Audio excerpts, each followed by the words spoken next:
My father banned me from my brother's engagement party 3 hours before it started. He did not call to explain. He sent one message. Do not come tonight. This celebration is for people who support your brother. You have done enough damage already. I read it twice while standing in my bedroom, already dressed for the party. The dark green dress hanging against my knees had taken me 3 weekends to find. A wrapped engagement gift sat on the table beside me. Inside was the silver picture frame my brother, Ryan, had admired months earlier. I had even placed one of our childhood photographs inside it. In the picture, Ryan was 8, I was 11, and we were sitting on the hood of our father's old truck with matching gaps in our front teeth. I looked at that photograph for a long time. Then I removed it from the frame, placed the gift inside my closet, and changed into sweatpants. 2 days later, Ryan's fiancée walked into a conference room at work and discovered that I was her new boss. Her face turned white. But what happened next was not the revenge story my family expected. It was the first time any of us were forced to tell the truth. My name is Natalie Brooks. I was 35 years old when my younger brother became engaged to a woman named Serena. Ryan and I had been close when we were children. Our mother died when I was 13 and Ryan was 10. After that, I became something between a sister and a substitute parent. I packed his school lunches. I signed permission, slips our father forgot. I helped him study for exams, drove him to baseball practice, and stayed awake with him during thunderstorms because he was embarrassed to admit they frightened him. Our father, Paul, was not an unkind man when we were young. He was simply overwhelmed. He worked long hours managing a warehouse, came home exhausted, and expected the house to keep functioning without asking how. I learned early that praise came, and I made life easier for everyone else. You're the responsible one, Dad used to say. At 14, it sounded like love. By 35, I understood that it had often been an assignment. Ryan grew into the person everyone protected. If he failed a class, Dad blamed the teacher. If he quit a job, Dad said the company had not recognized his talent. If he borrowed money and forgot to repay it, I was told not to embarrass him by bringing it up. Ryan was not cruel. That would have made everything easier to understand. He was charming, funny, and used to being rescued before consequences reached him. For a long time, I helped maintain that pattern. When he was 24, I paid 2 months of his rent after he lost a sales job. When he was 27, I lent him $5,000 to pay off a credit card. When he was 30, I introduced him to a recruiter who helped him find a position at a logistics company. He thanked me each time. Then the help disappeared from the family story. Dad described Ryan as self-made. I became the difficult sister who kept records. My own career developed quietly. I started as an administrative assistant at a healthcare technology company called Meridian Health Systems. Over 11 years, I moved through operations, compliance, project management, and regional strategy. I earned promotions because I solved problems before they became emergencies. I also learned to keep my personal life separate from work. My family knew I worked in healthcare operations. They did not know the details. Whenever I tried to explain what I did, Dad lost interest after the first sentence. Ryan once described me to a friend as someone who organized hospital paperwork. I stopped correcting them. A year before Ryan's engagement, Meridian acquired a smaller medical software company called Northbridge Solutions. Northbridge employed about 200 people, including Serena. At the time, I did not know her. She worked as a senior client partnerships manager in another division. Our paths had never crossed. Ryan met her at a charity event. She was confident, polished, and ambitious. She came from a wealthy family, dressed beautifully, and seemed to know exactly how she wanted her life to look. My father adored her from their first meeting. "This is the kind of woman Ryan needs," he told me. "She has direction." I wondered whether he realized how insulting that sounded to his son. I also wondered whether Serena understood how often my father praised people for what they represented rather than who they were. At first, Serena was friendly with me. She asked about my work, my apartment, and whether I was dating anyone. But her interest felt like an interview. She wanted quick answers she could place into categories. Job title, salary range, relationship status, neighborhood, education. When I said I worked in operations, she smiled politely. That sounds stable. Stable. It was the same word people used when they could not think of anything impressive to say. I did not mind. What bothered me was how quickly she began speaking for Ryan. At family dinners, she answered questions directed at him. She corrected his stories. She decided which friends were appropriate for their new social circle. And she made it clear that his past needed editing. That included me. The first real conflict happened 3 months before their engagement. Ryan called and asked whether I would co-sign a loan. He and Serena wanted to buy a larger house before getting married. They had already chosen one in an expensive neighborhood, but Ryan's credit score had been damaged by old debts. "How much is the house?" I asked. He told me. The number was nearly twice what I expected. "Can you afford the monthly payment?" "Serena makes good money." That wasn't my question. He became defensive. "We've done the math." "Then why do you need me?" "Because the bank is being difficult. The bank is evaluating risk." "Natalie, I'm not asking you to pay for it. You are asking me to become legally responsible if you can't." There was a long silence. Then Serena took the phone. "Ryan said you would probably react like this." "Like what?" "Cautious, negative, controlling." "I am not controlling what you buy. I am declining to guarantee the debt." She exhaled slowly. "This house matters to us. Then wait until you qualify for it yourselves. You don't understand the market." "I understand a loan agreement." Her voice changed. "You know, Ryan has spent his whole life feeling judged by you." I almost laughed. I had paid his rent, covered his debts, and helped him find work. But because I would not place my name on a 30-year mortgage, I was judgmental. "I'm not co-signing," I said. Serena handed the phone back to Ryan. He did not argue. He simply said, "Dad was right about you." Then he hung up. For the next 2 months, Ryan barely spoke to me. My father called twice to pressure me. He said family helped family. I reminded him that he had refused to co-sign because he planned to retire soon. "That's different," he said. It was always different when the risk belonged to someone else. Ryan and Serena eventually bought a smaller house using a loan from Serena's parents. I thought the conflict was over. Then they became engaged. I learned through social media. Serena posted a photograph of Ryan kneeling in front of a fountain while she covered her mouth with both hands. My father called 20 minutes later. "Your brother is engaged." I saw. "You could sound happier." "I am happy for him." "He says you haven't called."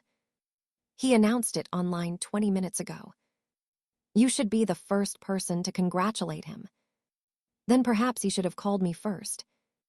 Dad became quiet. "You always find a way to make things difficult."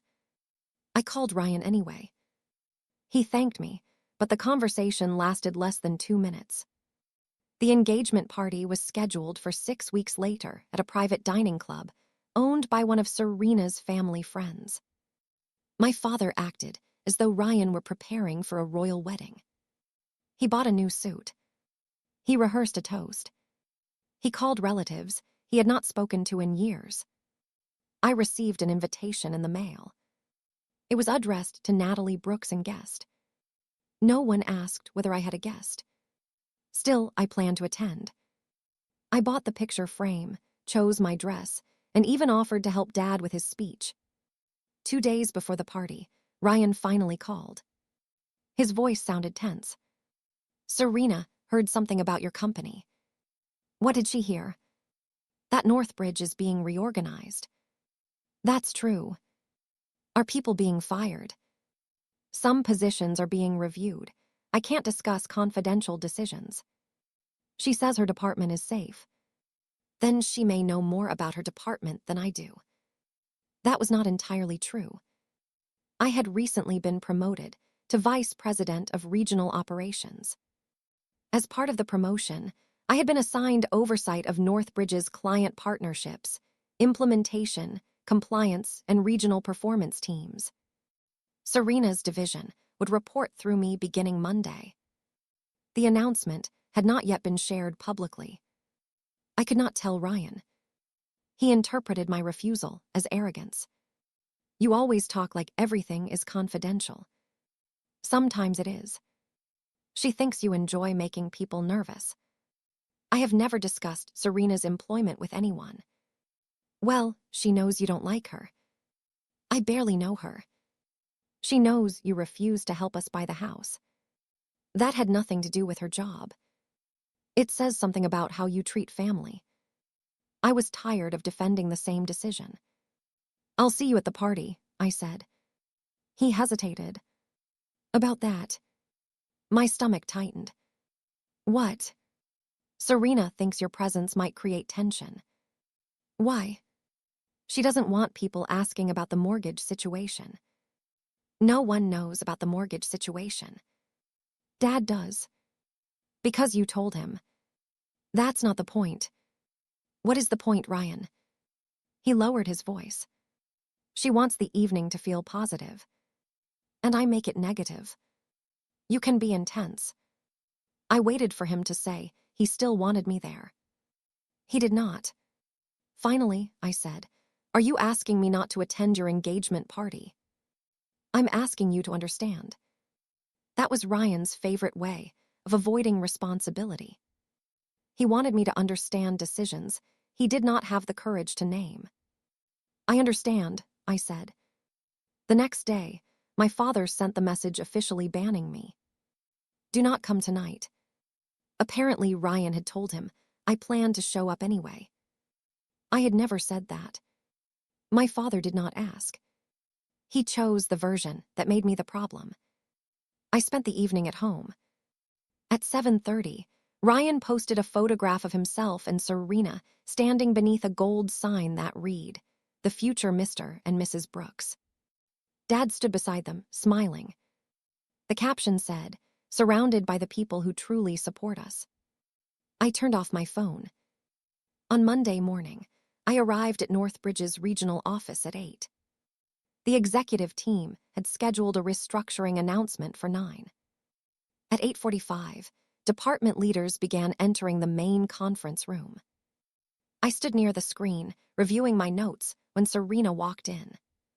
She was wearing a cream blazer and carrying a leather notebook. She glanced at me, stopped, and looked toward the door as though she had entered the wrong room. Natalie. Good morning, Serena. What are you doing here? Before I could answer, the chief operating officer entered. He greeted me, then addressed the room. Thank you for coming. As most of you know, Meridian has completed the next phase of the Northbridge integration. Beginning today, regional client partnerships and implementation will report to our new Vice President of Regional Operations, Natalie Brooks. The silence lasted only a second.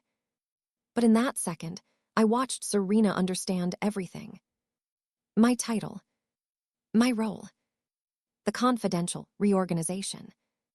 And the fact that the woman her fiancé's family had dismissed as an office organizer would now approve her department's strategy, budget, and leadership structure. I did not smile.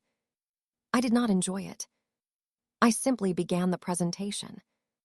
I explained the reporting changes, performance expectations, and transition schedule. I made it clear that no immediate termination decisions had been made. Managers would be evaluated using documented results, client retention, team feedback, and compliance records. Serena did not look at me again until the meeting ended. Then she approached while everyone else left. Did you know that I would oversee your division? Yes. I learned 3 weeks ago. And you didn't tell Ryan. It was confidential. She lowered her voice. This looks bad. What looks bad? The engagement party. I did not bring the engagement party into this office. You have to understand why I didn't want you there. No, I don't. Her face hardened. Ryan told me you resented us. Because I refused to co-sign your mortgage. Because you always need to prove you're smarter than him. I spent years helping your fiancé. I stopped when the help required me to carry risks he should carry himself. She looked toward the glass wall. Are you going to fire me? The question shocked me. Not because she asked it, but because it revealed what she expected from people with power. No. She looked back at me. Why not? Because personal conflict is not a performance review. She seemed almost disappointed by the answer. Your employment will be evaluated using the same standards as everyone else. And if you decide I'm not meeting them, then the documentation will support that decision. She nodded slowly. Before leaving, she said, Ryan is going to think you planned this. I didn't plan your engagement party, your decision to exclude me, or Meridian's acquisition. She opened the door. You could have warned us. You could have treated me decently without needing to know my title. That afternoon, my father called. He did not ask how my first day in the new role had gone. He began by accusing me of humiliating Serena. She came home crying. I did not humiliate her. You stood in front of her entire department and announced that you were her boss. I was introduced by the chief operating officer. It was a company meeting. You should have told us. I was not permitted to share the information. You always hide things. No, Dad. You stop listening when the information does not interest you. That is not fair. Do you know the name of my company? He hesitated. I already knew the answer. Meridian, he said finally. Do you know what I did before today? Something in administration. I managed regional compliance and operations for 17 hospitals. He became quiet. I told you about the promotion process 3 months ago, I continued.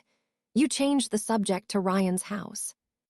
That doesn't give you the right to threaten his fiancée's career. I haven't threatened her career. She feels threatened. That may be because she expects me to behave the way she behaved. My father raised his voice. This is exactly why we did not want you at the party. No, you did not want me at the party because I refused to finance a house they could not afford. You embarrassed your brother. I said no privately. You made him feel like a failure. I cannot control how a reasonable boundary makes him feel. Dad exhaled. What do you expect us to do now? It was a strange question. They had excluded me. They had publicly described themselves as surrounded by people who truly supported them. Now that Serena reported to me, they wanted instructions for repairing the situation before it affected them. I expect you to do nothing, I said. My family life will remain separate from my work. And Serena. She should come to work and do her job. And if she makes a mistake, she will be treated like everyone else. Dad was quiet. Then he said, maybe you should transfer her to someone else. That decision would also have to be justified professionally. You're enjoying this. No, I'm exhausted by it. I ended the call. Over the next month, Serena and I interacted only when necessary. I learned that she was good with clients. She was persuasive, organized, and skilled at managing difficult conversations. I also discovered that her department's reports were often more polished than accurate. Deadlines had been moved without approval. Client complaints had been categorized as minor even when they affected renewals. Her team had been pressured to keep certain problems out of executive summaries. None of those issues justified immediate termination, but they required correction. I assigned an independent audit to every department under my oversight, including hers. Serena assumed the audit targeted her. It did not. 3 other teams had similar problems. When I met with her to discuss the findings, she arrived prepared to argue. Instead, I showed her the discrepancies, explained the corrective plan, and gave her 60 days to improve the reporting system. She stared at the documents. "You're giving me a chance. I'm giving your department a clear standard." She looked embarrassed. "I thought you would use this to get back at me." "I know. Why aren't you?" "Because becoming your boss did not make what happened at the engagement party acceptable.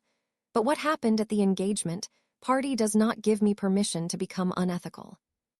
For the first time since I met her, Serena had no quick response. 2 weeks later, Ryan came to my apartment.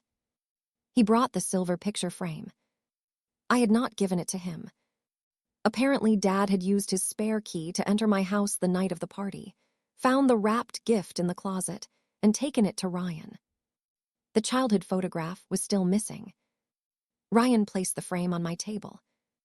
"Dad shouldn't have gone into your house." "No, he shouldn't have. He said he was trying to help. He used a key meant for emergencies." "I know." Ryan sat down. For several seconds, neither of us spoke. Then he said, "I should have called you myself." "You did call. I should have told you I wanted you there." "Did you?" He looked down.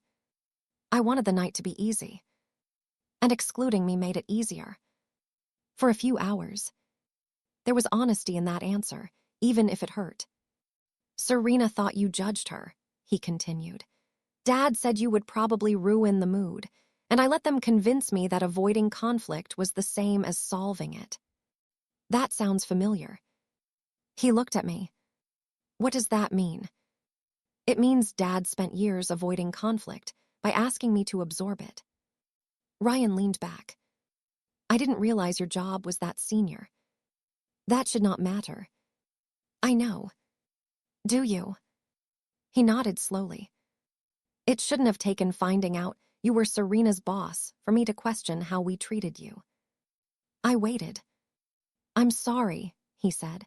"Not because of your position, because I let you become the easiest person to exclude." That apology reached me because it named the real injury. I did not forgive him immediately. But I listened. Ryan admitted that he had told Serena a distorted version of our financial history. He described me as controlling without mentioning the rent, credit card debt, or job referral. He wanted to appear independent. Making me the villain helped him hide how often I had supported him. "I made you sound jealous," he said, "because I was ashamed." I looked at the empty frame between us. "Do you remember the picture that was inside this?" He shook his head. I retrieved the photograph from my desk. When I handed it to him, he laughed softly. "That truck barely ran. You cried when Dad sold it." "I was 8. You cried for 3 days." He studied the photograph. "You always took care of me." "Yes." "And I acted like that meant you had to keep doing it forever." "Yes."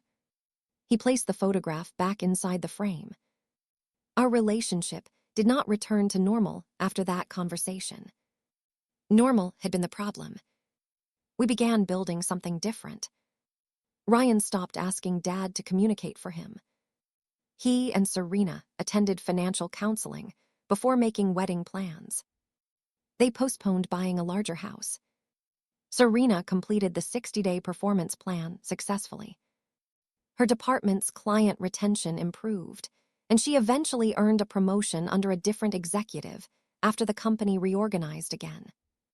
I approved the transfer because she deserved it. On her last day reporting to me, she came into my office. "I owe you an apology," she said. "Yes, you do." She smiled uncomfortably. "I thought your boundaries were proof that you didn't care about Ryan.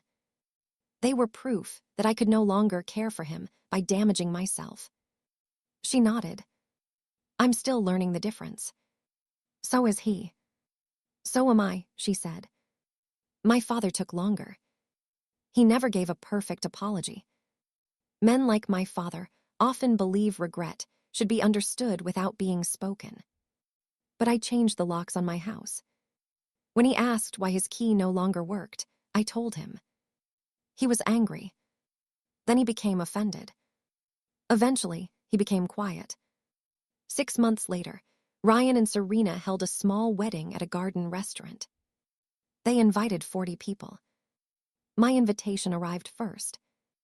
Ryan asked me to stand beside him during the ceremony, in place of a traditional wedding party. Dad attended, but he did not give the main toast. Ryan did. He stood beside Serena, raised his glass, and looked directly at me. My sister taught me that support is not the same as rescue, he said. She also taught me that people should not need an impressive title before we decide they deserve respect. My father looked down. Serena reached for Ryan's hand. I did not feel triumphant. I felt seen. For years, my family had mistaken my usefulness for my value. They appreciated me when I solved problems, paid bills, found jobs, or remained silent. The moment I refused to carry another risk, they decided I no longer supported them. Then Serena discovered I was her boss, and suddenly everyone wanted to understand me. But my job title did not make me worthy of an invitation. My authority did not make my boundaries reasonable. And my ability to affect Serena's career did not make excluding me wrong. Those things had been true before anyone entered that conference room. My father banned me from my brother's engagement party because I would not prove my love by risking my future. 2 days later, I became his fiancé's boss. But the real reversal was not that I finally had power over someone who had rejected me. It was that I had power and chose not to misuse it. That was the difference between the family system I came from and the life I was finally building. They had taught me that power meant deciding who belonged. I learned that integrity meant treating people fairly, even after they had decided I did not.